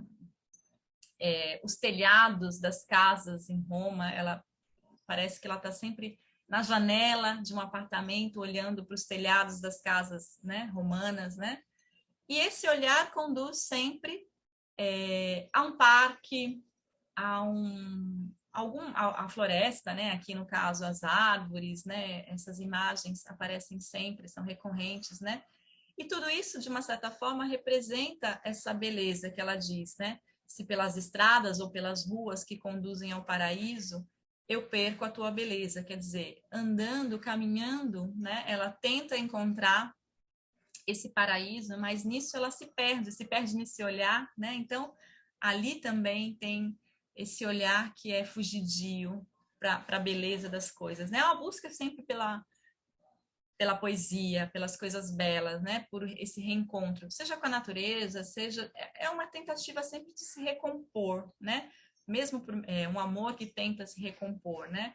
Ou um sujeito caminhante, aqui dá para lembrar um pouco também né, do sujeito do Rousseau, né? Que vai caminhando em busca, né? De um pensamento que tenta, né? Se fixar, né? Nesse percurso, nesse passeio, e talvez às vezes ele se transforma sempre mais em divagação, né? Cada vez que ela caminha mais. Então tem essa ideia muito presente na poesia, nos espaços urbanos da poesia da Araceli, né? Bom, aí ela diz de novo aquela coisa: se por tudo isso eu busco ainda e ainda, ela continua buscando, né? O prêmio de bondade, né? Que ela não recebe nunca. Não é pela tua altiveza, não é pela minha pobreza, é pelo teu sorriso, o teu sorriso que é oblíquo, né? Pela tua maneira de amar. Então, tem aqui essa eterna busca pelo sujeito amoroso, né? Que é uma busca também que não se detém, né? Ela está sempre buscando, né? E aí, esse final, né? Dentro da grande cidade caíam oblíquas e ainda as maneiras de amar, as desilusões amargas, né? Então, pela cidade, a cidade não traz conforto, apesar das suas belezas, das suas estradas, né? Que levam a uma tentativa de reencontro com a beleza, né? Mas ela não traz essa beleza, ela é também desilusão, amargura, né? Ela busca, de alguma forma, se recompor caminhando pela cidade, olhando essa cidade, né? Mas, não sei, parece que isso também não compensa, não conforta, né? Tá aí também uma ideia desse ser incompleto, né? Da falta, da ausência. Não sei se vocês concordam, mas é uma leitura que eu faço, né? A partir dessas imagens. Por isso, se vocês quiserem comentando alguma coisa também, fiquem à vontade. A gente vai passar então para mais um poema. Mas agora a gente vai mudar um pouquinho mais ou menos de tema, né? Assim, a gente vai falar então. Esse é um poema mais longo que eu escolhi para falar um pouco dessa questão da tradição poética, né? Que eu acho que o Fernando falou antes, da questão da língua, mas também da questão do cotidiano como alienação, né? Isso também vai ser um tema bastante presente, né? O cotidiano na poesia da Araceli, ele vai ser sentido muitas vezes como um incômodo, né? Como repetição, como as mesmas coisas que têm que ser feitas todos os dias, como regras, né? Como isso vai incomodar muitas vezes, né? O sujeito lírico. Ele tem que lutar contra esse cotidiano que é mecânico, né? Muitas vezes, né? Então esse é um poema, vocês vão observar, é um poema que tem 4 estrofes, né? Um poema mais longo, né? E bom, vamos ler então um pouquinho. Esse também bem mais difícil de traduzir. Esse foi bem complicadinho. Quem me ajudou esse aqui foi o Francisco Degani, que devo agradecer, que fez muitos comentários, então, pelo menos para resgatar um pouco dos sentidos, né? Então ela está falando de amor também, né? Mas aqui o amor é la pazzia amorosa, né? E ela diz assim, então, la pazzia amorosa non è che una stella filante nel deserto. Il mio corsetto mi stringe troppo forte. L'acqua è una rana che si difende dall'annegare. I tuoi sonetti risuonano falsi, voluti. Il naturale mi è escluso. Ho umanità che ti storpi i piedi per mangiare alle ore convenute. Se il tuo cibo è l'aria, perché distruggi? Moriremo nell'aria varia, ma non è vacua. Cerco la durata delle sicurezze, ma l'orologio in numero ha asfissiato la mia bellezza e l'armonia del numero mi ha rotto le scatole della tolleranza. L'orologio ha numeri troppo brevi per il mio riposo. Vince il metallo della cassaforte su dell'aria invariabile. Non è l'una, è l'infinito. Grido che ricade nella strada coi suoi mattoni da cassa da sicurezza. Non posso dimenticare il tempo. L'aria è vana, le regole della vita sono più asfissianti della mia bellezza. Non voglio mangiare, non voglio vivere, grido che ricade nella tua fame. Non posso fumare nell'attesa di una tua bellezza, ma che il mio sia comunque il tuo. Il mio ombrella della platitudine. Lavarsi, mangiare, vestirsi senza della fiducia. Grossolana platea, necessaria morte, necessario veicolo delle nostre passioni. L'incandescente turbamento dell'amore, atto di bellezza che sopravvive alle necessità, specchio delle vanità, arrivismo delle fanciulle in fiore. Bom, esse aqui vocês devem lembrar de muitos poetas, né? Pensando poesia, também, não sei, o final um pouco proustiano também. Bom, esse é um poema que trata de muitas e muitas questões, assim, né? E um poema bastante fechado em algumas questões também, se a gente for pensar, né? Por exemplo, essa questão do feminino aqui é muito forte, né? Il mio corsetto mi stringe troppo forte, né? Ela repete depois, né? Que il numero ha asfissiato la mia bellezza, né? Depois tem mais um momento em que ela fala também, né? Dessa beleza que ela espera, né? Esperando que essa beleza, né? Então, tem muitas questões aí. Deixa eu dar uma olhadinha no chat aqui, se tem alguém que... Lucia escreveu qual é o primeiro verso do poema desse, Lucia? Oi, Érica. Não, desculpa, eu sou terrível. Até aqui eu vi todos, aí eu fui procurar no livro, quando eu voltei, estava sumido. Fala só o primeiro verso desse poema, qual que é? Desse aqui? La pazzia amorosa. Non è che una... Ah, então, é esse mesmo. Achou? Ok, Ah, obrigada. tá todo mundo vendo os slides? Porque para algumas pessoas parece que não estava vendo. Mariana, tá passando aí? Aqui tá passando normal. Pelo menos para mim, até o momento, tá seguindo normal o slide. Tá bom. Alguém quer falar alguma coisa? Se alguém entendeu esse poema, se queria, não sei, comentar, se achou um poema difícil. Gostaria de ouvir algumas impressões, pelo menos, sobre os poemas que a gente leu até agora. Antes de pensar a tradução, que eu acho que esse poema é um poema que dá muitas imagens, muitas ideias. Não sei se alguém quer falar alguma coisinha.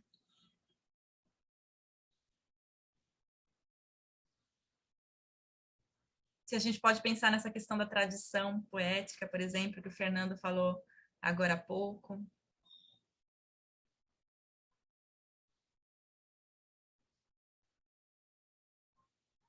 Bom, acharam um poema difícil esse? Ou dá para entender mais, um pouco? Não sei. Ou os poemas de amor são mais fáceis?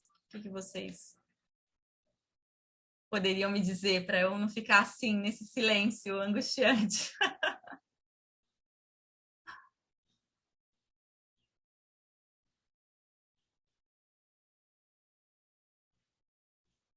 Deixa eu então só falar, eu não estou achando nem com esse título, La Pazzia Amorosa, e nem como o primeiro verso. Será que tem outro? Agora eu não vou conseguir te dizer a página, Lucia, mas eu procuro e depois te mando também. Mas é assim mesmo, o primeiro verso? É Variazione Bellica? É? Variazione Olha, bella. no... Ah, olha sim, já Achou? achei. Agora achei, talvez eu consiga te falar alguma coisa. Ah, Tem muita coisa para falar. Dos outros, vamos ver, eu vou ler e pensar um pouco, tá? tá. Mas, então, Cadê não você? precisa ficar me esperando, né? Sim.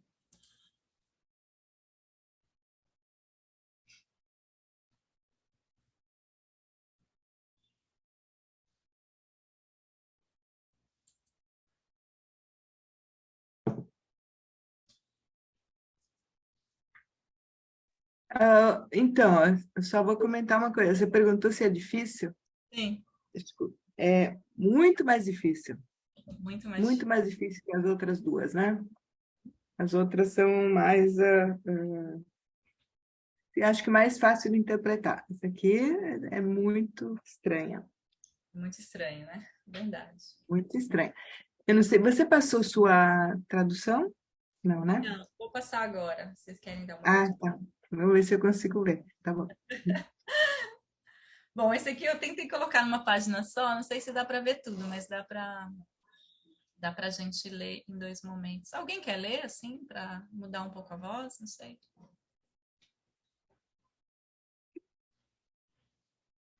Nenhum voluntário, voluntária?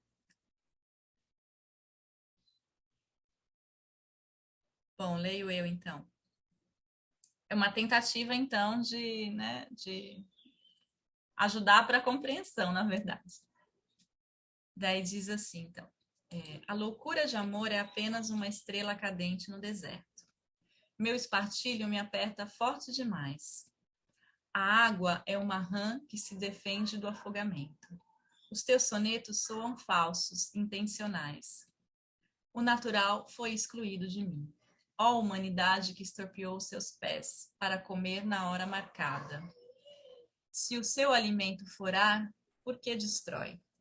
Morremos no ar vário, mas não é vago. Procuro a duração da segurança, mas o relógio, o número, asfixiou a minha beleza. E a harmonia do número me encheu o saco de tolerância. O relógio tem números muito curto para o meu repouso. O metal do cofre ganha sobre o ar invariável. Não é uma hora, é o infinito.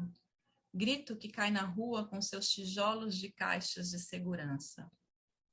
Não posso esquecer o tempo. O ar é vaidoso. As regras da vida são mais asfixiantes que a minha beleza. Eu não quero comer, não quero viver, grito, que recai na tua fome. Não posso fumar enquanto espero por uma beleza tua, mas que o meu ainda seja o teu. A minha guarda-chuva de banalidades, lavar-se, comer, vestir-se, sem confiança, plateia grosseira, necessária morte, veículo necessário de nossas paixões. O incandescente tumulto do amor. Ato de beleza que sobrevive às necessidades. Espelho das vaidades. Arrivismo das moças em flor. Não sei se melhorou, mas espero colaborar com alguma compreensão desse poema. Bom, aqui tem, então, uma questão, que é aquela questão linguística que eu falei, mas aqui permeada também por um anglicanismo, né, digamos assim, né, porque ela diz il mio ombrella della platitudine, né? Aqui, na verdade, não é só pegar uma palavra do italiano que é masculina e transformar em feminino, porque aqui também ressoa um pouco dessa língua inglesa que entra na poesia da Rosselli, né? Então, il mio ombrella, talvez até para um italiano soasse como um inglesismo, muito, muito tranquilo, né? Porque umbrella é uma palavra muito, muito próxima, muito forte, né? Que entre as culturas talvez se reconheçam, né? Para a gente, no português, fica mais difícil dar o significado resgatando, seja a língua inglesa, seja essa passagem do masculino para o feminino. Alguém quer comentar? Eu ouvi alguma coisinha? Pode levantar a mão, pode falar.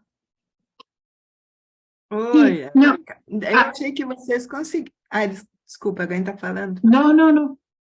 Está bien, Lucía. Después yo. Não, então, se você comentar que essa tradução aí que vocês conseguiram, né? Mudando só, então, o adjetivo, né? Ou mudando o possessivo, para sinalizar que há uma agressão aos gêneros, certo?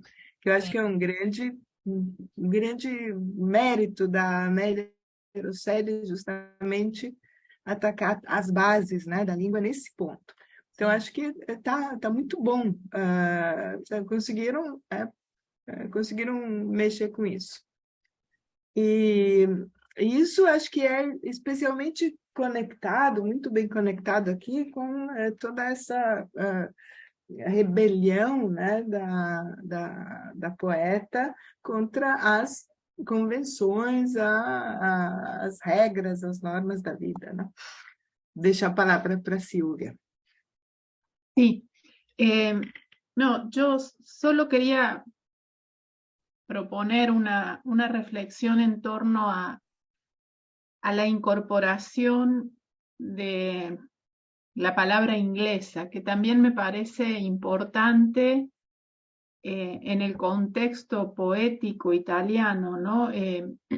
Esta suerte de plurilingüismo que Rosselli inicia en su propuesta poética y que es de extrema modernidad, me parece, en el horizonte de la tradición italiana, que siempre ha sido muy celosa de su propia tradición, ¿no? Entonces, me parece que esto se vincula con lo que dice Lucia, ¿no? La rebelión contra el género, pero la rebelión contra la lengua, incluyendo también palabras de tradiciones ajenas, distantes, que de alguna manera bueno, son de alguna manera, me parece a mí, como referencias a un trauma personal, no lo sé. Estoy simplemente diciendo como una intuición. Creo que es un poema difícil. También me llama la atención toda la línea que hay que recoge elementos de la naturaleza y que están como repetidos en las estrofas. No sé bien todavía con qué sentido, pero la estrella, el desierto, el agua, ¿no es cierto? Hay toda ahí como una isotopía de la naturaleza que recorre el poema. Sobre la inclusión de esas palabras inglesas o anglosajonas, pienso que su oído era muy musical, así que tal vez era una necesidad de sonido, ¿no? Sí. Y ella tendría muy fino oído para buscar esa materialidad del sonido en otras palabras. Digamos lo que haría Shakespeare o el mismo Borges, digamos, ¿no? Trascender la lengua, ¿no? En función de la música, del efecto poético. Sim, verdade. Acho que tudo isso que vocês falaram é isso mesmo, assim, né? Agora, voltando um pouquinho da questão da tradição poética, né? Eu gosto, assim, desse comecinho que ela... peraí, aqui. Isso foi uma coisa que fiquei conversando também com Patrícia Petterli no curso que dei lá esse mesmo curso, né, na versão presencial lá na UFSC, né? Sobre essa questão da rã. L'acqua è una rana che si difende dalla negare, né? Porque logo depois ela diz: i tuoi sonetti risuonano falsi, voluti. Como se ela está lendo alguma coisa. Aí eu perguntei, mas que poeta é esse que ela fica brava aqui, né? Parece que é um... Aí eu me lembrei um pouco, né, da nossa tradição, né? Dos poetas parnasianos, né? Isso, eu acho que... Porque, por exemplo, o poema do Manuel Bandeira, né? Alguém citou Manuel Bandeira na aula passada, e acho que o Bandeira também ajuda aqui a pensar esse confronto com a tradição, né? No poema que o Bandeira faz contra os poetas parnasianos, que se chamam justamente os sapos, né? Fiquei procurando um poeta italiano que pudesse ter feito um verso talvez próximo desse, né? L'acqua è una rana che si difende dalla negare. Porque também é uma definição, né? Do que é alguma coisa, do que é a água, né? Então ela tenta, né? Assim, mas que não faz sentido nenhum, de uma certa forma, né? A água é uma rã que se defende do afogar. Então você fica pensando, bom, aqui tem um esforço da língua, né? Para fazer uma poesia, para fazer, não sei, um soneto, e que para a poeta parece falso, né? Assim, intencional demais, né? E ela rejeita. Daí aquela coisa que a gente estava comentando, né, da tradição. A tradição é evocada, ela vem para fazer parte do poema e, ao mesmo tempo, ela é rechaçada logo em seguida, porque esses sonetos parecem intencionais demais, né? Assim, quer dizer, tudo bem construído, tudo bem feito, mas dela, essa possibilidade parece que foi excluída. A poesia, para ela, não é natural, né? Assim, assim. E aí a gente pode pensar também na língua como poesia, a linguagem poética, né? Como uma coisa que poderia ser natural da humanidade, né? Mas que a humanidade perdeu, porque o verso seguinte é justamente: ó humanità che ti storpi i piedi per mangiare alle ore convenute. Quer dizer, como a humanidade trocou tudo por esse prato de comida, né, na hora certa, né? Diga, Lucia, por favor. Então, não, eu acho essa leitura muito boa. Eu tô achando que esse l'acqua è una rana che si difende dalla negare, que é bem interessante esse verso, ele faz parte dessa contraposição, né, entre o que é natural e o que é obrigatório, é uma convenção, que o relógio e as horas são... que ela não se encaixa. Então, l'acqua na rana, dá para pensar, né, que a água ela não vai afogar, porque ela é água, né? E a rã também não afoga, só que a rã eu suponho que não afoga. Acho que é uma espécie de definição bem curiosa do que é natural. por isso lembrei desse poeta, desse poema do Bandeira, né? Do Quachá dos Sáporos, porque ele fala também o que é natural na poesia, né? E o que é construído, né? Assim, o Bandeira nesse poema está falando dos poetas parnasianos. Aqui me vem também a impressão de que ela estivesse falando de uma poesia que não tem nada a ver, né, com ela, né, de não conseguir, inclusive, se encaixar numa tradição poética, né, ou, né, de que isso não seja natural, né, assim, um pouco, né, foi uma das coisas que pensei para pensar essa questão da tradição, né, mas, enfim, eu acho que tem muita coisa. Não, e só mais uma coisa, acho que ela diz, moriremo nell'aria varia, ma non è vacua. Então, ela está defendendo que um valor, né? Eu não sou vácuo, não sou... vou morrer, né? Porque não estou me adaptando, né? Mas sou alguma coisa, né? Tem aqui está bem claramente uma oposição. Não sei se dá para combinar com esse Manuel Bandeira que você está citando, né? Interessante. É vário, mas não é vago, né? Então, aqui também eu acho que tem uma proposição poética, digamos assim, né? Qual poética, né? Porque se a gente pensar, ela vai também citar outros, né? O final, por exemplo, ela cita Proust, né? Le fanciulle in fiore, né? As moças em flor, né? Que se a gente pensar na poesia brasileira, tem o Drummond também, falando da sombra das moças em flor, né? Então, a gente volta sempre nas tradições poéticas. Diga, Silvia. Es interesante perdón, como en la primera estrofa parecería, o las primeras líneas, está el espacio, ¿no? Porque está el desierto, está el agua y está el aire. El núcleo es la locura amorosa, la parcia amorosa, y en la segunda está el tiempo, ¿no? Sí. Entonces, inclusive un despliegue del tiempo, pero el núcleo de la locura amorosa, de la parcia amorosa, opuesta al desierto, es una imagen enormemente bella, como que rige los demás versos, ¿no?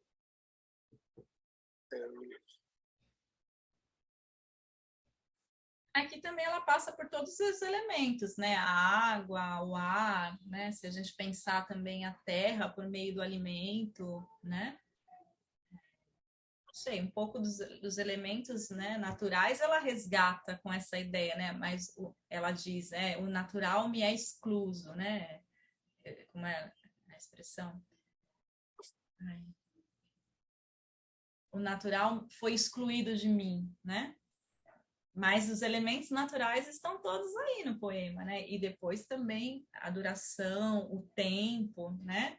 E aí não tem como não pensar realmente na poesia do Proust, ou na escrita do Proust, né? Que é um dos textos que mais vai falar do tempo como duração, né? Da permanência, né? Das horas do relógio. Mas aí também daria para pensar nas horas. Agora me escapou o nome desse livro que chama As Horas, nossa, ou As Ondas, estou confundindo, enfim. E uma questão, também a questão... A Silvia ia falar também alguma coisa, né, Silvia? Desculpa. No. ¿No? No.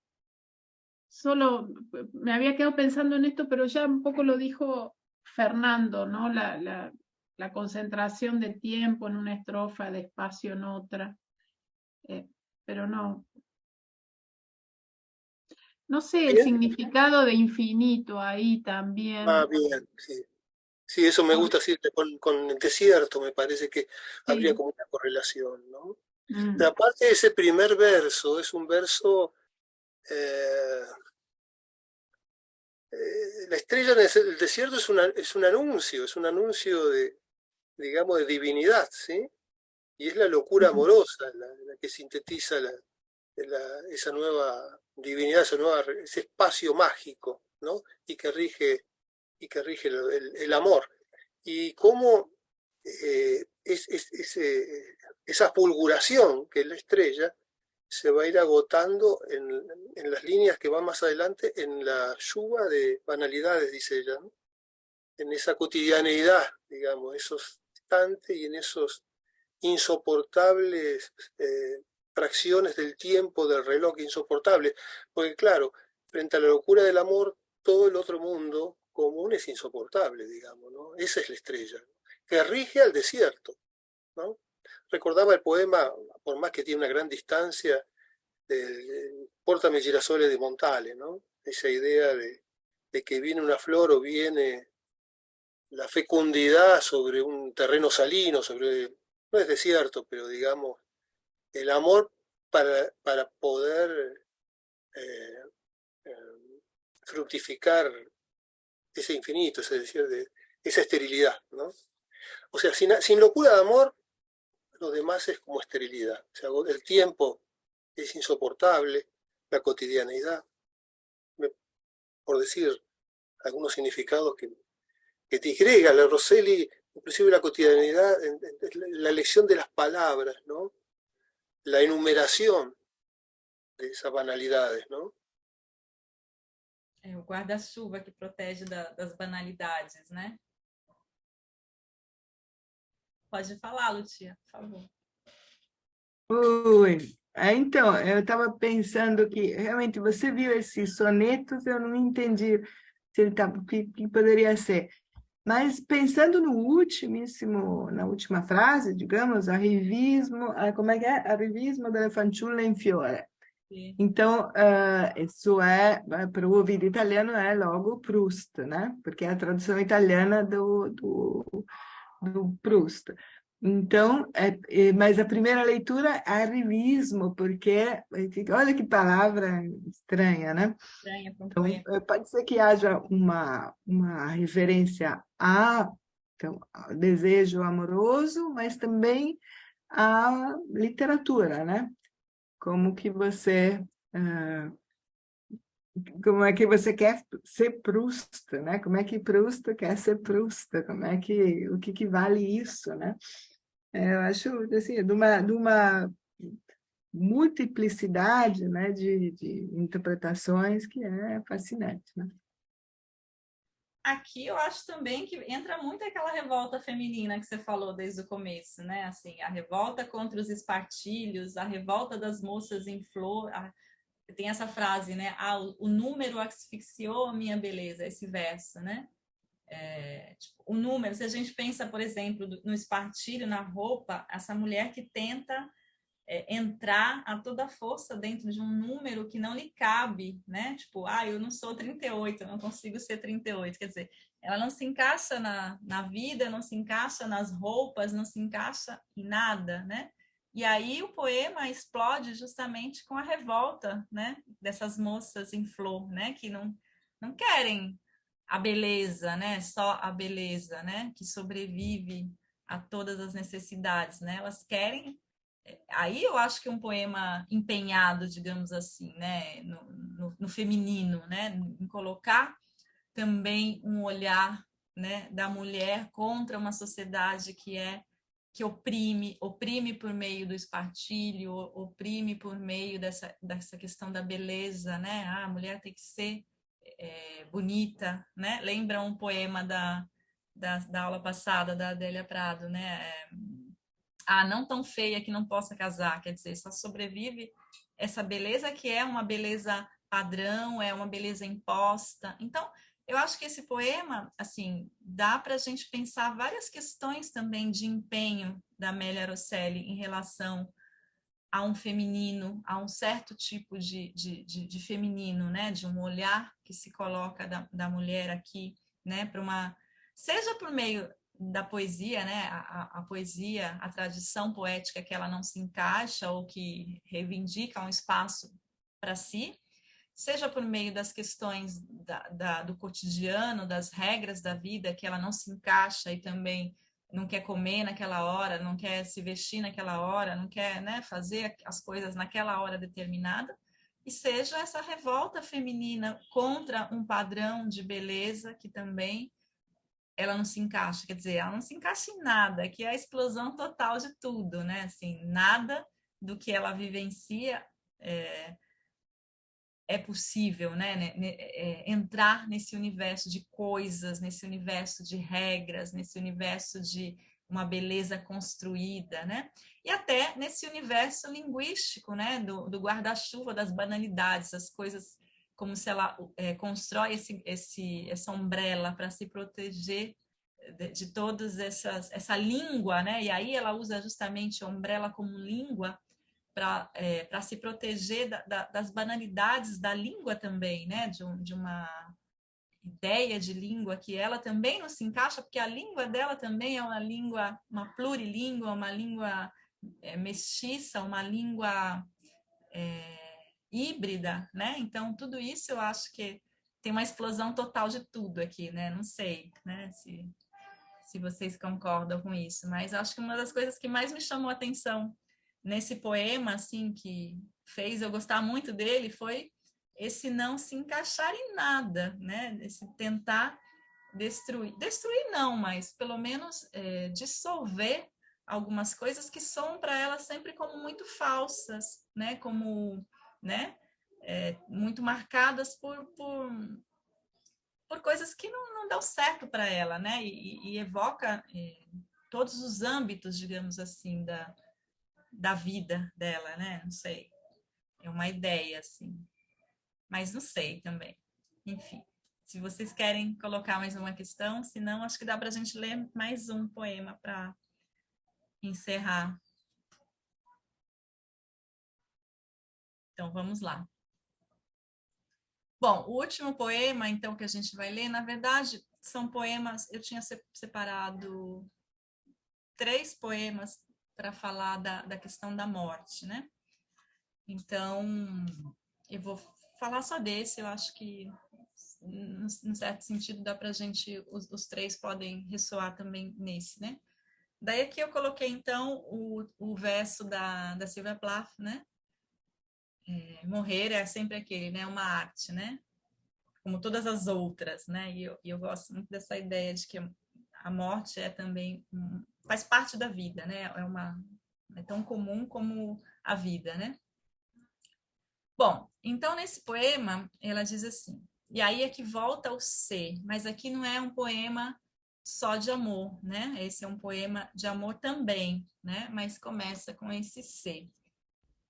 Se dalle tue lunghe agonie e dai miei brevi respiri sorgesse un fiore, allora io correrei ringraziarti, rimboccherei la strada della bellezza. Ma tu non respiri e mollemente non tiri il tuo arco della sapienza. Tu non respiri e tu non vuoi ritrovare l'arca di Noè. Io qua respiro e tu tremi e tu cadi forse, e io sicuramente brillo e cado ai tuoi piedi fatti di cristallo. Ma tu non vuoi morire e io estendo ancora la mano amichevole. Né? Esse também é um poema bonito, é um pouco difícil, talvez dure um pouco, né? Assim, né? Eu acho aqui da relação muito forte que ela tem com a morte, e aqui eu acho que é um pouco a morte dos pais, né? Aí eu digo no plural porque eu acho que ressoa, seja a morte do pai, seja a morte da mãe, né? Que ressoam, né? E talvez até do amigo escotelário, não sei, mas enfim. Então, essa morte que ressoa, né? Essa morte que... esses fantasmas, né? Que não se deixam esquecer, estão sempre aí, né? Bom, eu tenho uma proposta também de tradução aqui, mas para facilitar um pouquinho para quem tem dificuldades com o italiano, enfim. E aí ficou um pouco assim, né? Mas, enfim, me perdoem a tradução de serviço, né? Se alguma questão. Se das tuas longas agonias e dos meus breves respiros surgisse uma flor, então eu correria te agradecer, dobraria a estrada da beleza. Mas tu não respiras e vagamente não atiras o teu arco da sabedoria. Tu não respiras e não queres reencontrar a arca de Noé. Eu aqui respiro e tu tremes e talvez caias, e eu certamente brilho e caio aos teus pés feitos de cristal. Mas tu não queres morrer e eu estendo ainda a mão amigável. Bom, aqui tinha algumas coisas que eu tinha pensado em relação a Rua da Beleza, né? Essa Estrada da Beleza. Vejam como essa expressão é uma expressão que retoma, né? De uma certa forma, a estrada e a beleza, né? La Strada e a Beleza, né? Essa Rua da Beleza, que de uma certa forma tem a ver sempre com aquela tentativa de fugir dos traumas por meio da ideia da busca de uma escrita poética que pudesse, né? Tirar, livrar, né? Dessas agonias, né, dessas angústias que essa morte, né, traz sempre, né, como premissa, né? Os fantasmas que não querem ir embora, que estão ali sempre sendo revocados, né? Que não vai, enfim, aquele outro, né? Que não quer morrer, né? Aquele que não vai embora e que ela está sempre ali disposta a estender a mão, né? Sempre estendendo essa mão que é uma mão amigável. Enfim, eu acho que aqui essa convivência com essa agonia da morte, né? Com essa tentativa de obter uma flor, uma mínima esperança, né? Para se apegar também, né, à vida, né? E a última tentativa é essa de estender a mão para o fantasma, para aquele que não quer morrer, mas também para si mesma, né? Para sair daquelas angústias, né? Que eu acho que aí também tem muito a ver com o sentimento de angústia dela, seja nas internações psiquiátricas, seja nesse universo, né? Psiquiátrico, da dor, do sofrimento, da morte, né? Então, acho um poema muito duro nesse sentido, mas um poema que tenta colocar alguma forma de esperança, né? Mas que, ao mesmo tempo, uma consciência de que essa morte que está aí, ela está para sempre, né? Ela não vai deixar o eu lírico em paz, de alguma forma. Ela vai estar ali sempre, né? Tremendo, né? Com essas agonias, enfim. Então, não sei, talvez não seja um poema muito otimista para acabar a aula, mas, enfim, eu gostaria de ouvir também um pouco as impressões. Volto para o italiano aqui para vocês pensarem um pouquinho, não sei, se alguém quer comentar, se alguma coisa chamou atenção nesse poema, não sei. Ou se é um poema muito também estranho, eu não sei, na verdade, né? Eu pensei assim de uma maneira geral, não necessariamente sobre esse poema, mas fiquei pensando nos que a gente foi lendo agora, né?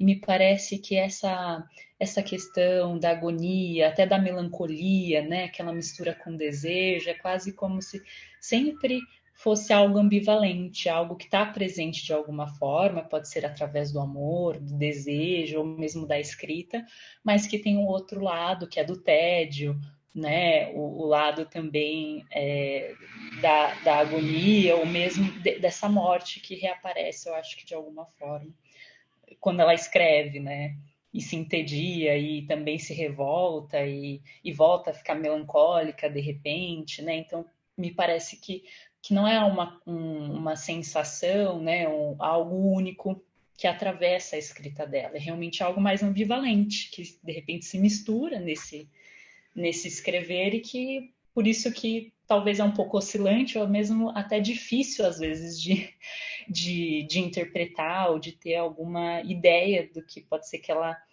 o que ela quer dizer exatamente de algum verso, né, de alguma escrita. Então foi um pouco essa a minha impressão, né, que a melancolia, de repente até essa parte mais depressiva, mais da angústia mesmo, é algo que sempre permanece presente, mesmo nessa tentativa, de repente, de escapar disso, né?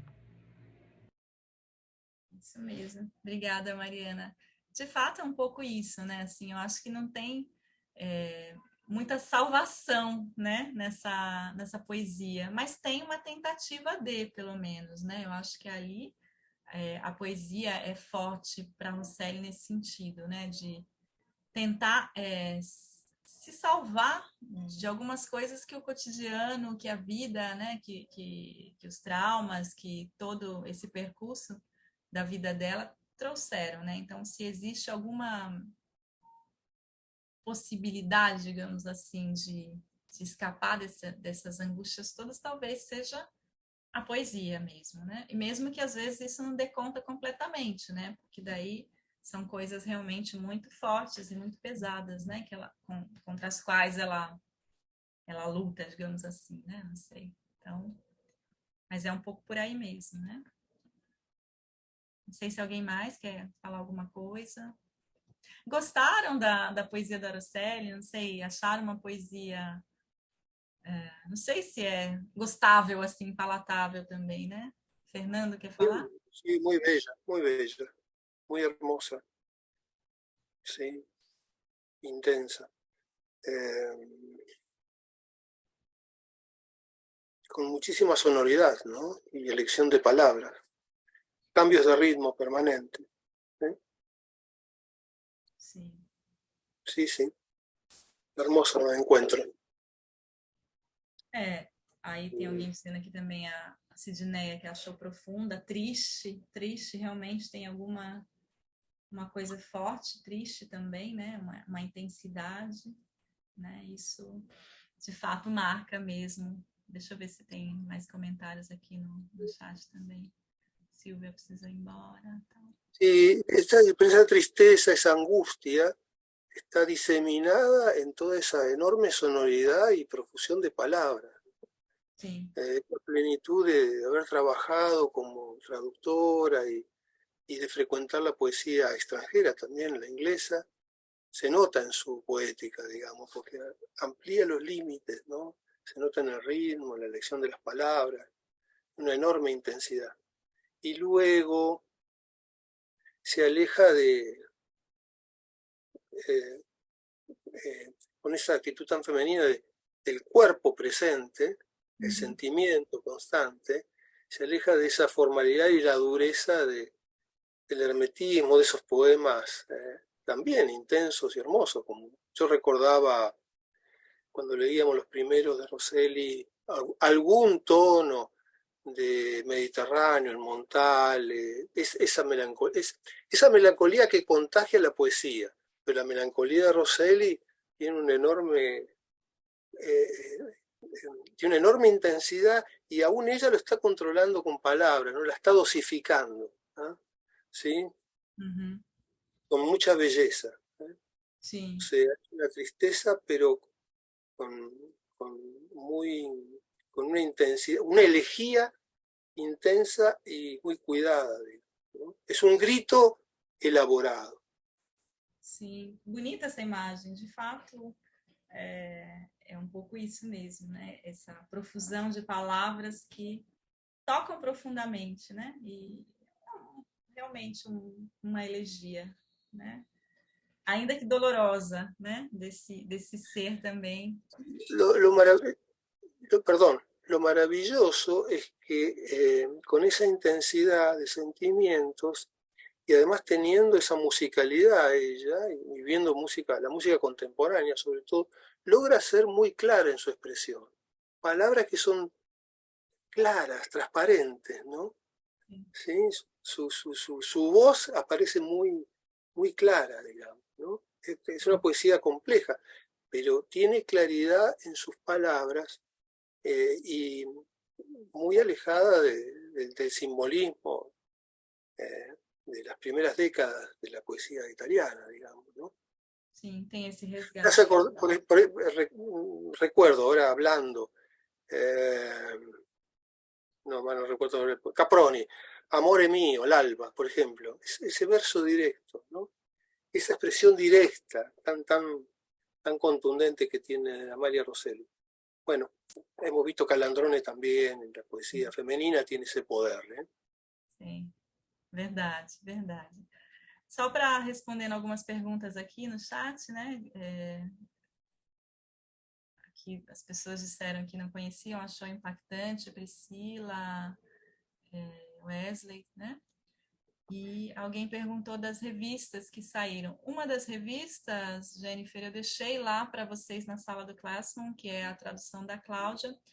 E da Valentina está no Escamandro, que eu acho que é um blog, se não me engano. Deixa eu colocar aqui para vocês. Deixa eu ver se eu...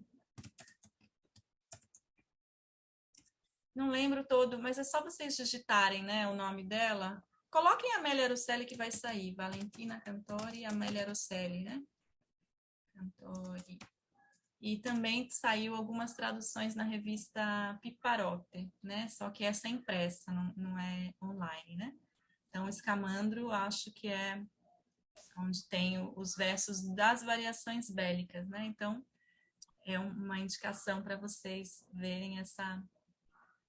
E tentem também, dentro da medida do possível, quem puder ler no italiano também, que aí, como o Fernando disse, a sonoridade, né, e a melodia é realmente muito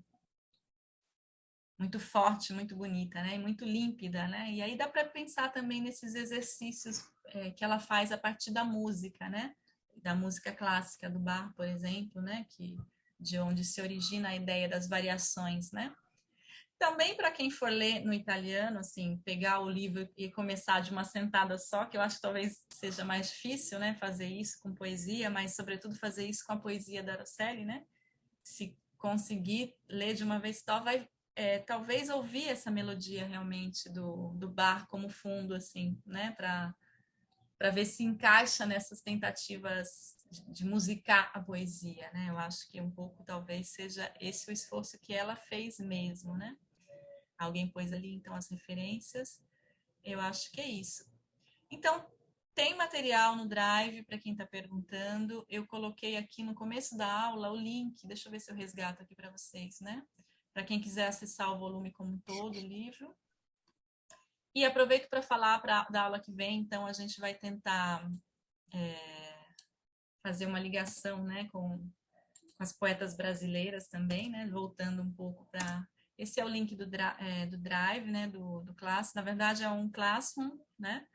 Ali vocês podem ver o material. Também, se quiserem fazer comentários lá, compartilhar, por exemplo, o link da revista que vocês acharam com a tradução, podem compartilhar lá para todos também, tá? E aí, na próxima aula, então, a ideia é a gente falar de duas poetas, né? E uma poeta brasileira, que é a Hilda Hilst, que eu acho que dá para pensar fazendo uma ligação com a Amélia Rosselli e com a poeta da aula que vem, que é a Alda Merini, né? Sempre pensando as questões do amor, as questões da religiosidade, que eu acho que todas essas poetas, pelo menos essas três, vão ter muito forte a ideia da religiosidade, né? Na presença de um divino, né? Às vezes associado à questão da morte, mas aí o erotismo também está associado à questão da morte, às vezes associado, então, à ideia de uma epifania, digamos assim, né? A poesia como uma epifania, uma revelação, né? Entre o profano e o divino, né? Então, acho que um pouco a gente passa aí, na aula que vem, pela ideia do erotismo, do místico, né? E aí, a Hilda Hilst, eu acho que é a ponte entre as duas, a Amélia Rosselli e a Alda Merini, para falar dos temas da próxima aula. Acho que é isso, gente. Não sei, a gente passou um pouquinho do horário, não sei se alguém tem ainda alguma consideração, alguma questão. Tudo bem, tudo tranquilo. Espero que a aula de hoje, assim, não tenha sido muito difícil mesmo. Eu sei que é uma poesia muito complexa também, né? Sobretudo se a gente pensar, né, nas da aula passada, enfim, mas eu acho que é uma poesia que merece uma leitura, né? Assim, como, né? Legal, muito bem. Então é isso, eu vou parar aqui a gravação por hoje, né? Peraí.